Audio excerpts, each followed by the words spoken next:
tá frio aí em Taquaritinga, mas vamos lá. Então, olha, o que é de relevante para a gente ver nesse conteúdo de homem, cultura e sociedade? Eu preparei aqui, ó, de filinha, tá certo? Que é aquele conteúdo que eu gravei naquela, naquela revisão que eu passei para vocês. Ele começa contando, aliás, todo o conteúdo é a história da humanidade. A gente vê sobre como começou, sobretudo, a civilização ocidental. Ó, a Carla disse que está frio lá.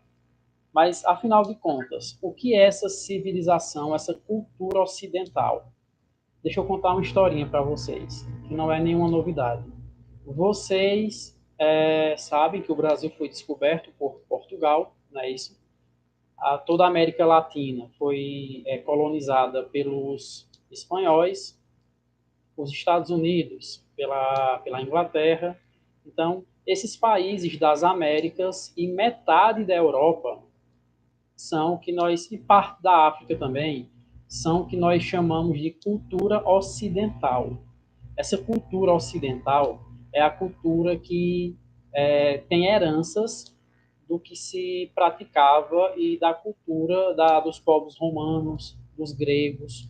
Então a gente estuda muito os filósofos gregos antigos por causa disso, porque nós temos muita influência na nossa formação por causa deles. Como nós fomos colonizados pelos portugueses, ou seja, pelos europeus, né? Então a gente estuda muito eles. O Jefferson chegou também. Então, o que é que acontece?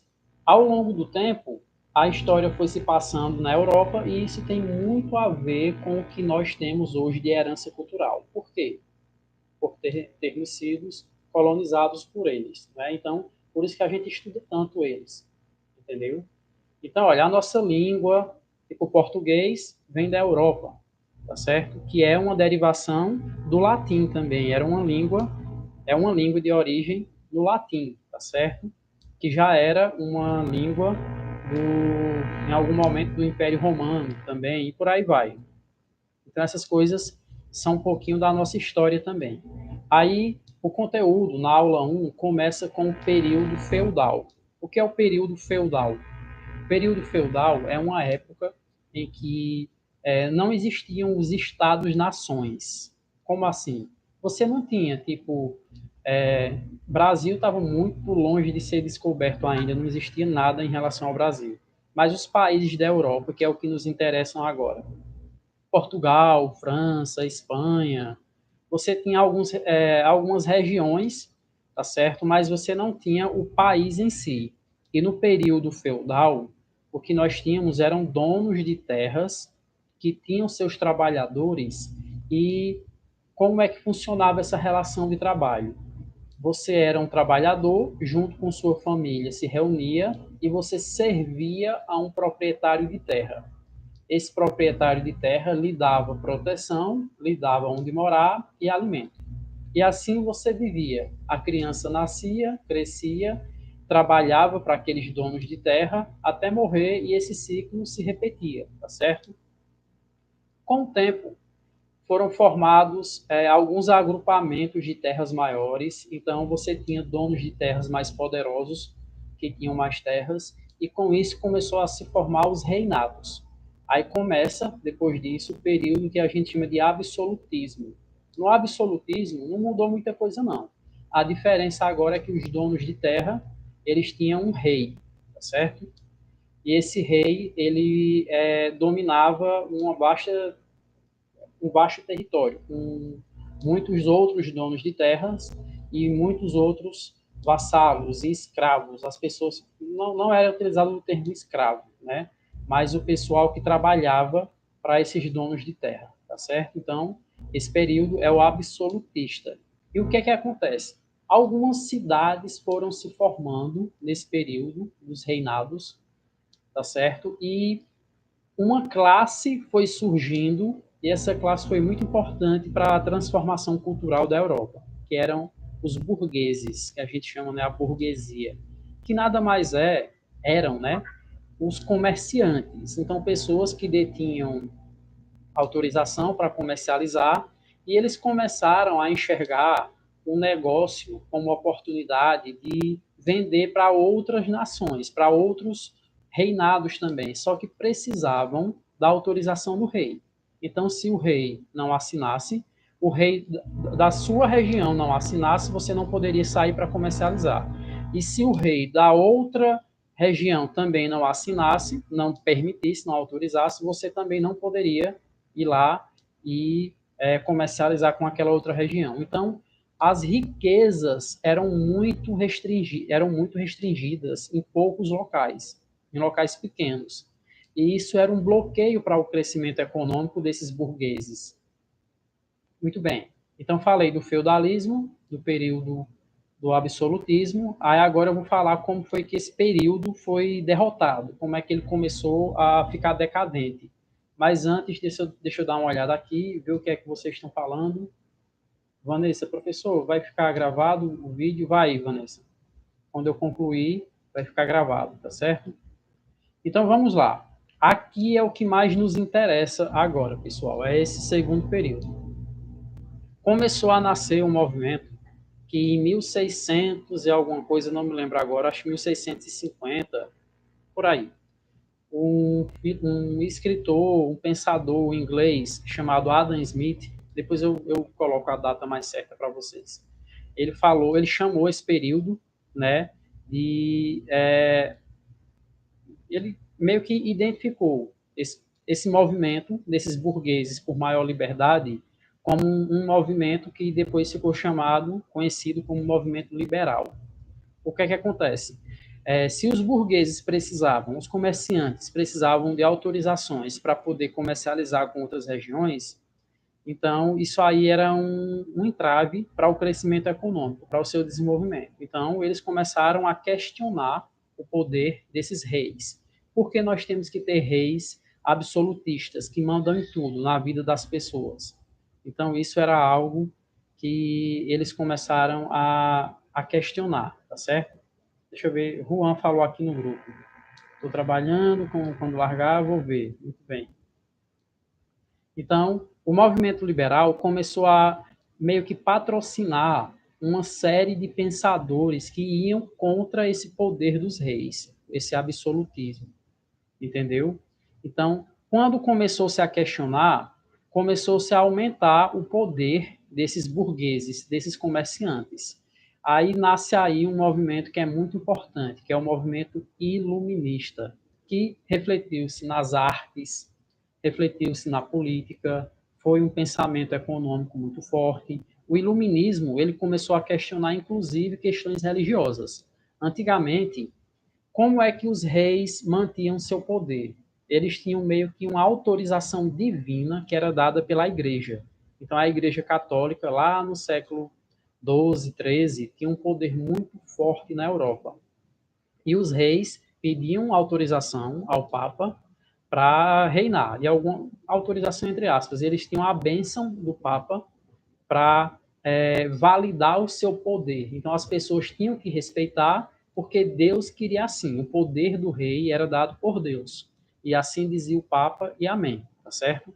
E esse movimento iluminista, que é uma herança desses liberais, começou a questionar isso. Por que, que a igreja tinha esse vínculo tão forte com os reis? Então a igreja ganhava também, a igreja ganhava terrenos e por aí vai.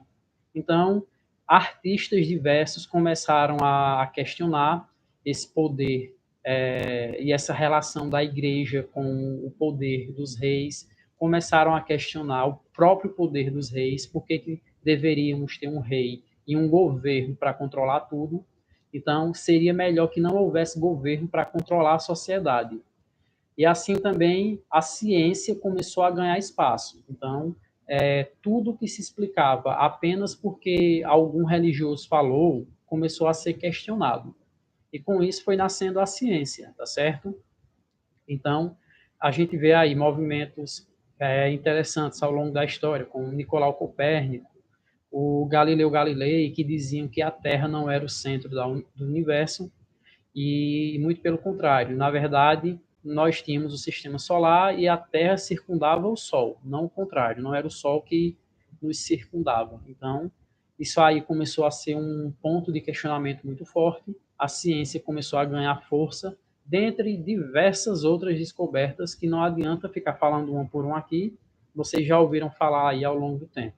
O que nos interessa é isso, é que esse movimento liberal fez nascer esse movimento iluminista. E, obviamente, com isso, começou-se a questionar o poder da igreja, tá certo? O teocentrismo, aqui na filinha, o teocentrismo, que é o poder. Teo vem de Deus, centrismo seria o centro. Então, a igreja, enquanto centro do poder, centro das decisões sobre a vida e a sociedade, começou a ser questionada e a gente começou a ter o movimento que a gente vê aqui o antropocentrismo, tá certo? Que é o homem, o ser humano, enquanto centro do pensamento para a decisão. Então, tudo depende do pensamento do ser humano. É o ser humano que cria as instituições, como governos, como comércio. Então, se o ser humano cria, ele também poderia modificá-las, ok? Então, com o tempo, esse movimento começou a ganhar força e começaram a questionar esse poder dos reis. E qual é o grande movimento, com grande força, que revolucionou, de fato, esse poder dos reis? Eu quero que vocês digam aí, vamos lá nos comentários, qual é esse movimento que foi meio que foi o primeiro ponto ou a primeira vírgula para começar a destruir esse movimento absolutista. Quando não conseguiu destruir, pelo menos mudou radicalmente. E aí, comentem aí, qual é esse movimento que diminuiu o poder dos reis? Quem lembra? Comentários. Ó, Jaine disse olá. E aí, pessoal? Revolução. Qual foi essa revolução? Bom, ninguém comentou ainda aqui não, não sei se travou minha internet. Enfim, nós temos a Revolução Francesa, tá certo? Lá para os idos de 1789. Pronto, o pessoal começou a escrever agora, é isso mesmo. Então, final dos anos de 1700, os franceses revoltados com alta inflação, pobreza disseminada na população e altos impostos. Você tinha um rei, Luís XIV, que dominava toda a economia, toda a política, todo o pensamento social, tinha que passar pelos nobres e pelo rei, e o povo começou a passar fome e a questionar o poder do rei, até que houve a famosa Revolução Francesa. E quais foram, aliás, quais qual o lema, quais os lemas, né, dessa revolução? Era igualdade, liberdade e fraternidade, tá certo? Costuma-se dizer, né, liberdade, igualdade e fraternidade, nessa ordem. Liberdade para que não houvesse mais o poder do rei, para que as pessoas pudessem ganhar espaço na sociedade, tá certo? Igualdade entre todos, porque você tinha as classes sociais, os estamentos. Estamentos são separações de classes sociais. Então, na época da Revolução Francesa, você tinha lá na França o rei, tá certo? Você tinha o primeiro estado, que era sobretudo composto pelos clérigos da igreja, então os mais poderosos da igreja. Você tinha o segundo reinado, que você também tinha alguns membros mais baixos da igreja e alguns proprietários de terra. E no final, você tinha lá o terceiro estado, que você tinha a grande parte da população que passava pela pobreza e os burgueses também estavam lá, tá certo? Então, essa igualdade era para que houvesse um fim a esse estamento, a essa hierarquia social, onde um se sobrepunha pelo outro. E fraternidade para que houvesse paz. Bom, se vocês viram o vídeo que eu mandei para vocês, aquele documentário, paz foi tudo que eles não tiveram, né? Teve um momento do terror, depois onde os próprios revolucionários da revolução começaram a cortar a cabeça daqueles que eram contra, e no final das contas, depois da revolução, quem assumiu foi Napoleão Bonaparte, que começou a querer conquistar o restante da Europa, que era um imperador. Mas, enfim, Deixa eu ver o que é que vocês estão falando aqui. Carla falou, Revolução Francesa, Jaine também, Camila também, Josélia entrou, igualdade, liberdade e fraternidade, ela colocou. Camila fez referência às cores da bandeira da França, que são 3 cores, que teriam, então, a ver com essa questão do lema deles, né? Igualdade, liberdade e fraternidade. Mas, enfim, o que é que sobrou desse movimento da Revolução Francesa? Foi uma compreensão de mundo onde deveria haver mais igualdade, onde o poder do rei não poderia ser mais absoluto, haveria de ser questionado, as pessoas deveriam ter direito e voz, tá certo, nos parlamentos, ou seja, no local onde as decisões eram tomadas, não era só ouvir a voz de uma pessoa, não. As pessoas, o povão, deveria ter vez também. Isso aí influenciou demais, demais mesmo, toda a sociedade na Europa e, por consequência, aqui no Brasil também. Você tem a Revolução Pernambucana, que é inspirada nessa Revolução Francesa, que queria também liberdade. O Brasil tinha um reinado no final aí do século XVIII, por volta de 1790, a Revolução Francesa, né? Então, depois disso, já em 1800 e alguma coisa, no comecinho, a gente tem a Revolução Pernambucana, que tenta derrotar 1819, por aí, a Revolução Pernambucana, que tenta tornar Pernambuco independente do Brasil, mas, na verdade, a intenção era que houvesse uma queda do reinado, para que o Brasil se tornasse uma república.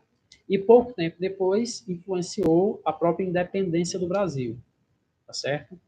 Depois da Revolução Francesa, uns 2, 3, 4 anos depois, a gente tem a independência do Brasil, que tem também uma inspiração na Revolução Francesa e, por que não, a proclamação da República vários anos depois, tá certo? Tudo isso com inspiração da Revolução Francesa, que até hoje é muito estudada.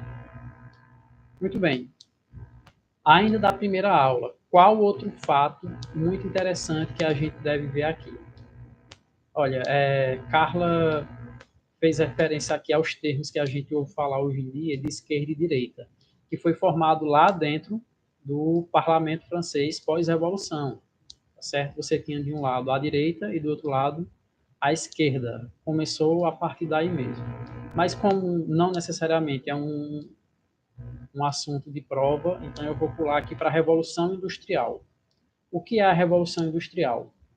A Revolução Industrial ela começa no Reino Unido, na Inglaterra, mais precisamente, que é um processo de substituição do uso do trabalho pelos artesãos, das pessoas, pelo uso de máquinas. Então, você tinha a revolução lá dos teares mecânicos para a produção de tecido, que revolucionou muito a economia da Inglaterra, tá certo? Aí depois foi se propagando para outras áreas, para outros tipos de trabalho também. Então, foi um movimento massivo, muito forte, de concentração de pessoas nos centros urbanos. Então, a partir da Revolução Industrial, as cidades tiveram uma explosão de crescimento, muitas pessoas indo morar nas cidades, saindo do campo, onde eles viviam só de comida, uma moradia e proteção dos donos das terras, eles iriam agora para os centros urbanos trabalhar nas máquinas para receber salário. Os donos das fábricas não davam necessariamente moradia, proteção e alimento às pessoas, não. Começaram a pagar um valor que a gente chama de salário, tá certo? Para poder as pessoas trabalharem nessas fábricas. E ao passar do tempo, isso aí, finalzinho do século XVIII também, tá certo? E mais forte a partir de 1820, 1830, por aí, lá na Inglaterra. E depois foi que começou a se espalhar pelo restante da Europa. Foi para a Alemanha, foi para a região da Rússia, França, tá certo? Muito fortemente. Mas isso com algum tempo depois. Depois para os Estados Unidos também. Mas, enfim, a Revolução Industrial revolucionou, de fato, todo o modo de produção e uma sociedade também, que passou a ser mais, começou, né, a partir daí, a ser mais urbana, e as pessoas começaram a se organizar, inclusive por melhores condições de trabalho. Era aí que nasce o movimento sindical, por exemplo, tá certo? Então as pessoas começaram a querer é, uma jornada de trabalho menor, salários melhores, condições de trabalho mais adequadas.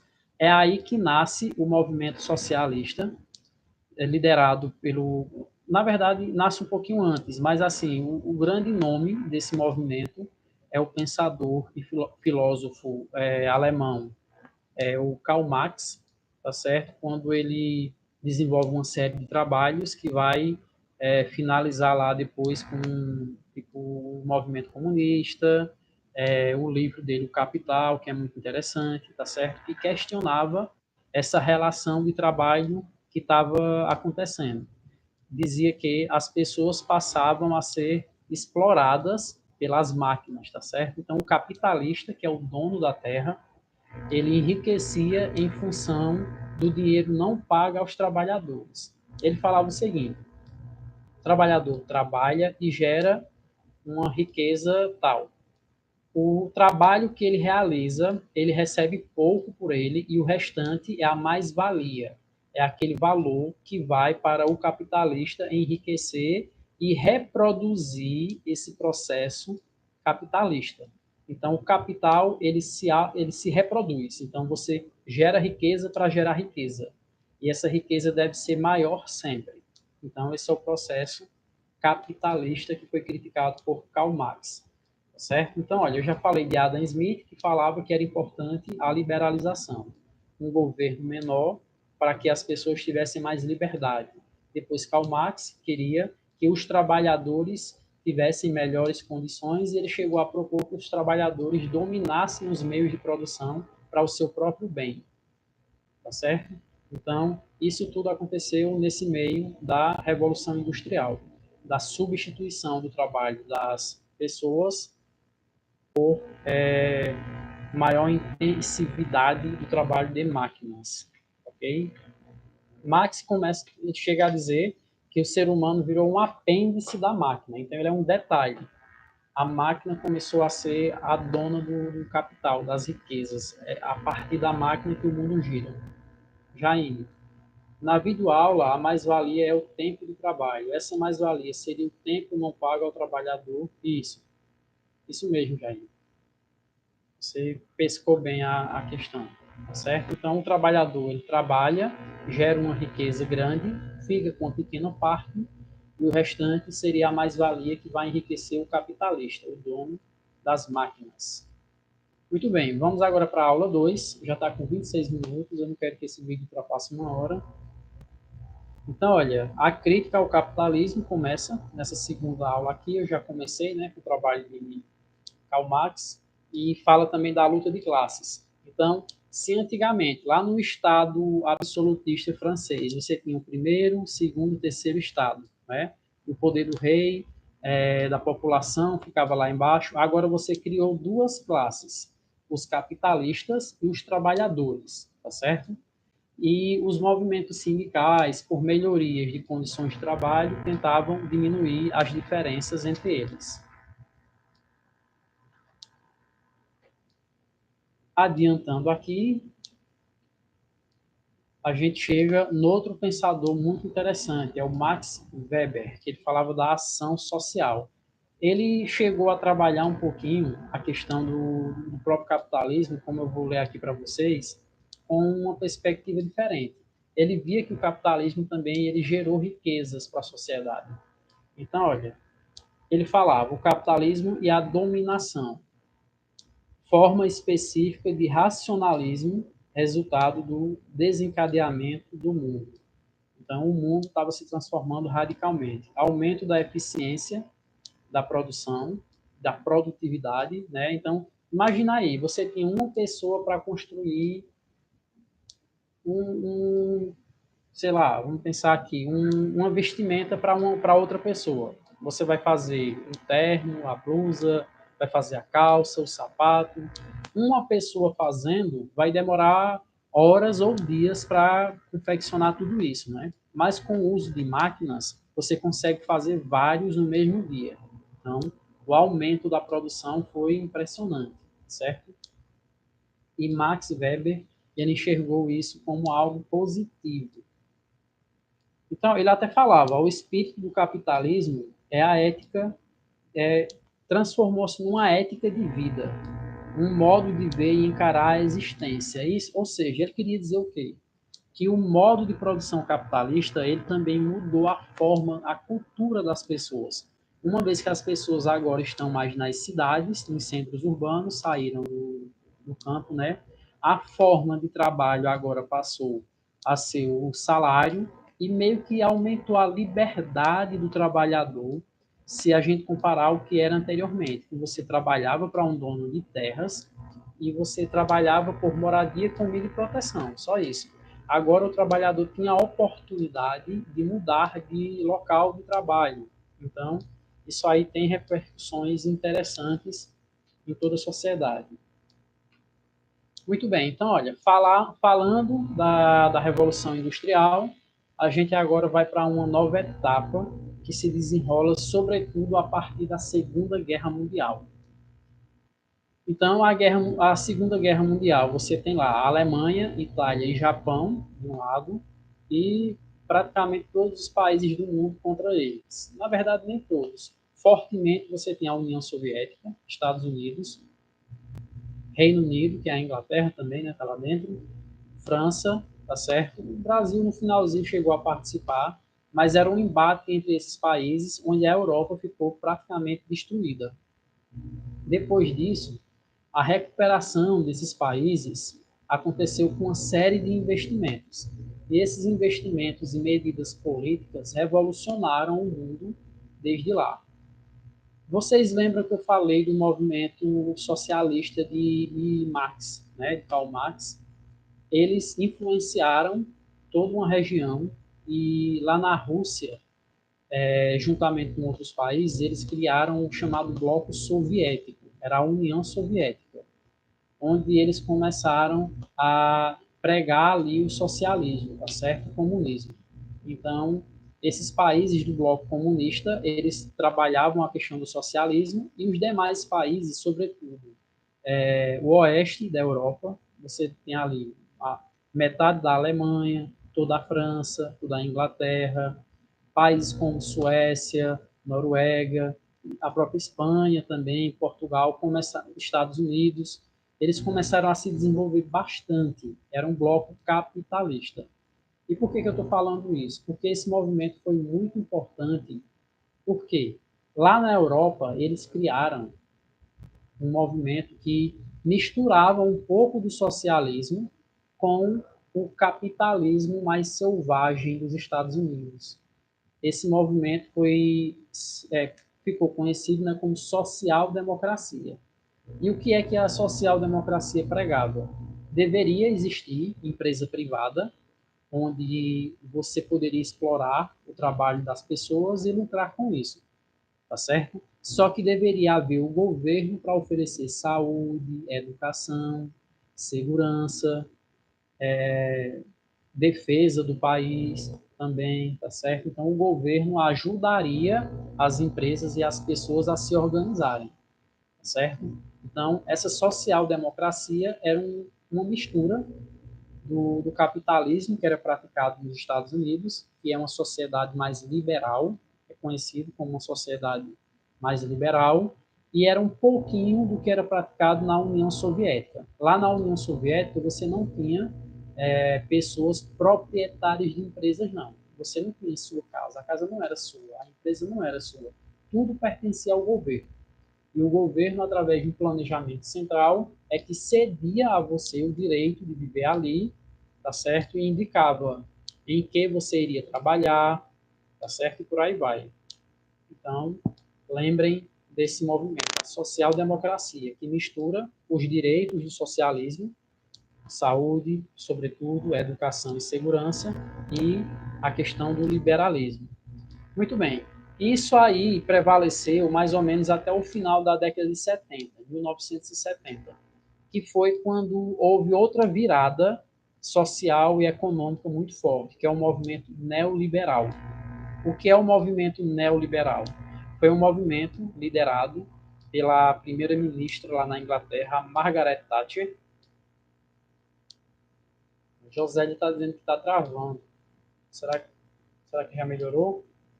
Então, olha, lá na Inglaterra você tinha um movimento liderado pela Margaret Thatcher e nos Estados Unidos pelo Ronald Reagan, que eles pregavam a diminuição do Estado e o Estado começava a ter cada dia menos funções. Então, olha, começou a vender empresas do governo, que é o chamado processo de privatização, começou a diminuir a participação do Estado na própria educação, permitiu-se e ampliou-se várias empresas para explorar esse tipo de serviço. Só dá uma pausinha aqui para ver se eu melhorar a internet. Me digam se está travando ainda. Como é que tá?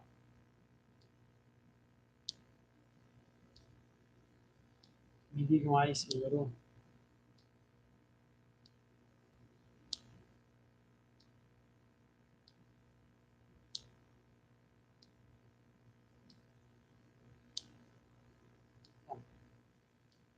Tá com voz de robô já, hein, disse.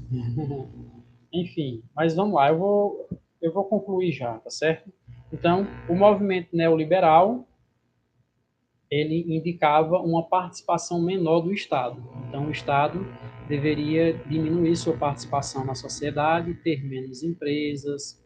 Então, o processo de privatização, lá, tá certo? Um barateamento dos custos do trabalho. O que é que eles fizeram? Reformas trabalhistas para que o trabalhador tivesse menos direitos e, assim, segundo eles, ele teria também mais empregos. Porque se as empresas queriam empregar mais, elas teriam uma flexibilidade maior, não teriam problemas em empregar mais pessoas, já que o custo do trabalho era menor. Então, privatizações e o que a gente pode chamar também na literatura, é o que o professor fala na aula, é o processo de precarização do trabalho. O trabalho ficar mais barato para que as empresas possam prosperar mais e gerar mais empregos, tá certo? Então, esse é o movimento neoliberal. E depois dos anos 90, sobretudo, você tem o processo de globalização. Para a gente encerrar, o processo de globalização é uma diminuição das fronteiras do planeta. Como assim? O processo de produção ele começou a ser global. Então, para produzir essa caneta, possivelmente você extraiu o petróleo lá no Oriente Médio ou aqui no Brasil mesmo, na própria Venezuela, tanto faz. Aí você mandou para o plástico ser produzido na Europa, vamos supor aí, numa França, numa Inglaterra da vida, esse plástico derivado do petróleo vai ser produzido a caneta lá na China, tá certo? E vai ser comercializado aqui no Brasil, nos Estados Unidos, e assim funciona com tudo, tipo celulares, carros, tudo que a gente imaginar, cada pecinha dele pode ser produzido em uma parte do mundo. Então, o processo de produção ele se transformou global, a comunicação também sofreu um processo de globalização muito grande. Então, você tinha antigamente que mandar uma carta para alguém que morava na Europa, hoje em dia com o celular você se comunica em tempo real. Então, a comunicação e o processo de produção marcou essa questão da globalização. Muito bem. Aí o professor, para a gente encerrar, ele faz uma crítica e fala de umas vantagens sobre o processo de globalização. Qual é a crítica? É a questão da sustentabilidade. Esse modo de produção que explora a natureza acabou degradando e poluindo muito o meio ambiente. Então, é uma crítica séria que ele faz, tá certo? Então, essa poluição se transformou global, tá aí o chamado efeito estufa, que está aquecendo o planeta, porque a gente joga muitos poluentes, por aí vai. Mas, em contrapartida, ele fala também da questão do multiculturalismo. Então, as pessoas começaram a conhecer mais umas as culturas das outras. Então, a gente, hoje em dia, por exemplo, conhece muito da cultura americana por causa do cinema, por causa da importância econômica que eles têm, tá certo? Nunca foi tão fácil aprender o inglês ou aprender um pouco da cultura europeia, chinesa, americana, quanto nesses tempos agora da globalização. Ok? Então, a globalização teve o lado do meio ambiente como complicador e teve o lado das relações culturais como algo positivo. E agora, de fato, para concluir, a gente tem a questão do Brasil, a formação do Brasil, que ele fala que a população negra, a população de origem indígena, sempre foi, de alguma maneira, prejudicada na história da formação do Brasil. E também fala do papel das mulheres, também sempre ficou muito à margem. Então, ele vem falando aqui das políticas afirmativas ou políticas positivistas. O que as afirmativas, na verdade, o que seriam isso? Seriam políticas que visariam melhorar a condição dessas populações, negros, de origem, pessoas de origem indígena e, sobretudo, das mulheres, tá certo? Então, políticas de cotas, políticas como o programa Bolsa Família, geralmente ele é priorizado para ir para as mulheres, tá certo? Vagas nos serviços públicos, vagas em empresas que têm muitos funcionários, você tem que ter um mínimo de deficientes. Então, são políticas para assistir essas pessoas mais vulneráveis, tá certo? É isso que o professor fala. Muito bem, pessoal. Esses são os pontos que vocês vão ter que responder amanhã. São 16. Galera, me desculpa quando eu falo isso, é que eu tenho turma de quinta e de sexta. Toda vez eu confundo. Vocês são na sexta-feira. Por isso que eu não estou fazendo a live amanhã, porque amanhã eu tenho uma turma que vai fazer prova e eu tenho que estar à disposição para, se alguém tiver algum problema na hora da prova, professor, olha, não está entrando, então eu tenho que correr para fazer com que eles vejam, tá certo? Lá, o pessoal da coordenação para poder resolver, assim como farei com vocês sexta. Então eu resolvi fazer hoje para dar tempo vocês darem uma olhadinha. Então, o conteúdo é esse. São 16 perguntas que vão girar em torno disso que eu falei, ok? Não acho que vão ser tão difíceis assim, ok? Eu acho que, não me lembro mais quem foi, alguém falou, eita, eu acho que foi Vanessa, professor, que matéria difícil e tal, mas não é não. É muito interessante, é a história da humanidade, da nossa formação. Certo? É porque é muita coisa, de fato, mas ela é interessante, ok? Agora eu quero ver perguntas. O que é que vocês têm a comentar? Sim, outra coisa. Podem colocar aí suas perguntas. Se quiserem colocar no grupo também, o que é que eu pretendo fazer? Eu vou colocar os 4 slides, tá certo? Ainda hoje, daqui a pouquinho, terminando essa live, eu vou para lá, dado o conteúdo de aula, e vou colocar aquela revisão que eu tinha feito.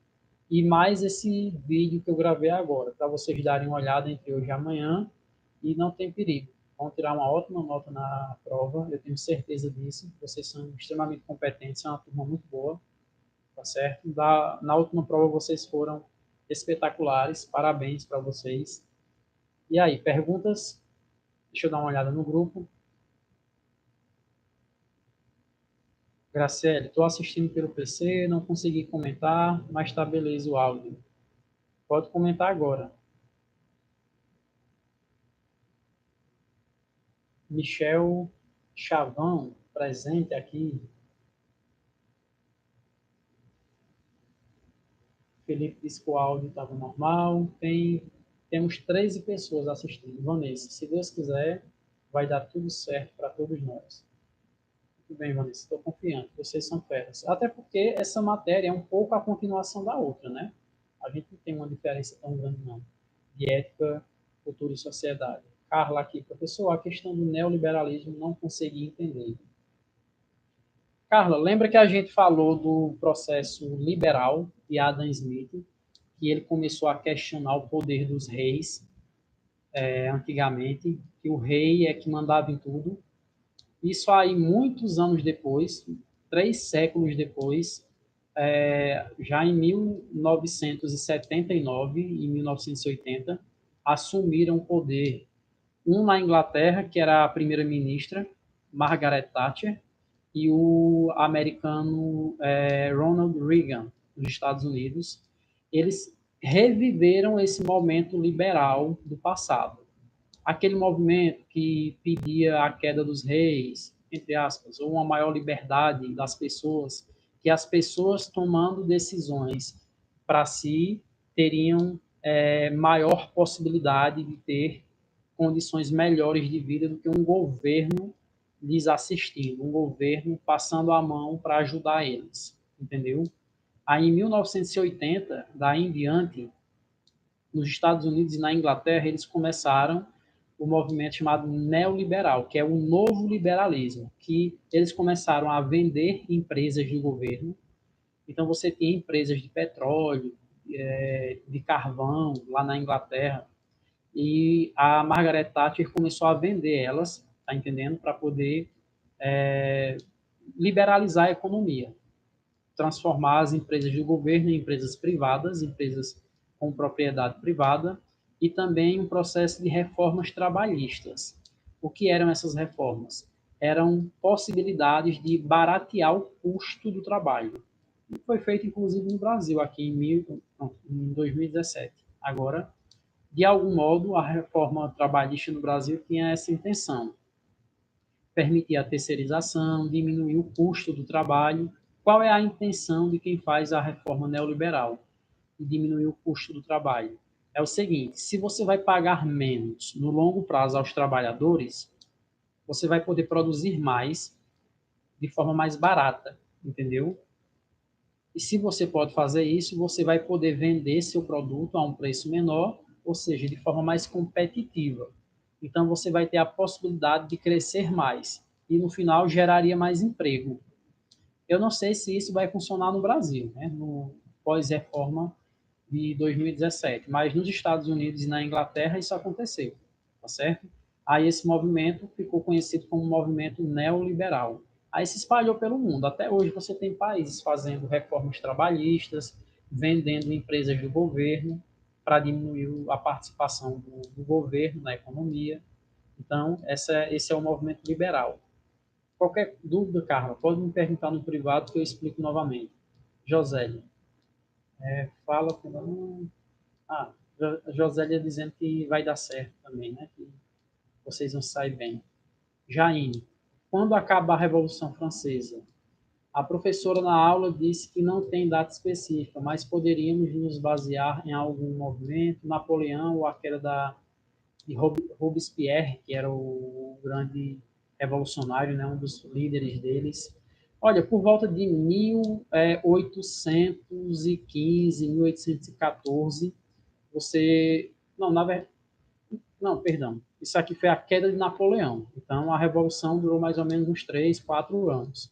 Então, de 1789, não tenho certeza, não sou tão bom de data, eu sei que aconteceu, mas foi por volta de 1789 até 1794, a Revolução Francesa já tinha sido extinguida, entre aspas. Ela sobrevive até hoje, o que ela produziu até hoje, né?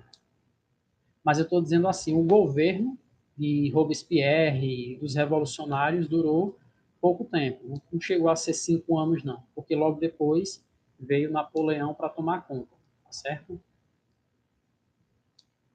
Você falou que todos esses tópicos irão cair na prova. Sobre Napoleão terá algo? Não, Josélia, não. Sobre Napoleão, não. Só a parte da Revolução Francesa. Eu só liguei as histórias porque, coincidentemente, eles pediam liberdade, fraternidade e igualdade, e logo depois desse pedido, quem assume o poder é um imperador. Foi meio contraditório, né? Carla disse que entendeu, valeu. Josélia, no resumo, seria pagar 2 por 1. Ah, não entendi, Josélia, a sua pergunta. Depois você manda no privado para eu explicar melhor sobre isso. Bom, pessoal, vai completar 50 minutos. Vamos parar por aqui, até porque fica chato uma live tão grande. Até para quem não assistiu depois querer assistir, tá certo? Então, olha, o que é que eu vou fazer? Eu vou colocar 4 folhas, 4 materiais, que são os materiais das aulas lá no grupo. Esse vídeo aqui, tá certo? E preparem-se. Sexta-feira a gente tem nossa prova. Então, cedinho, quando acordar, tentem fazer lá. Não deixem para muito tarde da noite, que às vezes pode ter um problema na internet, né? Aí complica. Assim, para quem puder, né? Para quem não puder durante o dia, então, paciência, peguem lá, tem até meia-noite, tá certo? Da sexta-feira para fazer, ok? Então, mais dúvidas, mandem no privado ou mandem no grupo que eu respondo a vocês. Ok, pessoal? Um grande abraço, sempre é um prazer enorme falar com vocês aqui e até a próxima.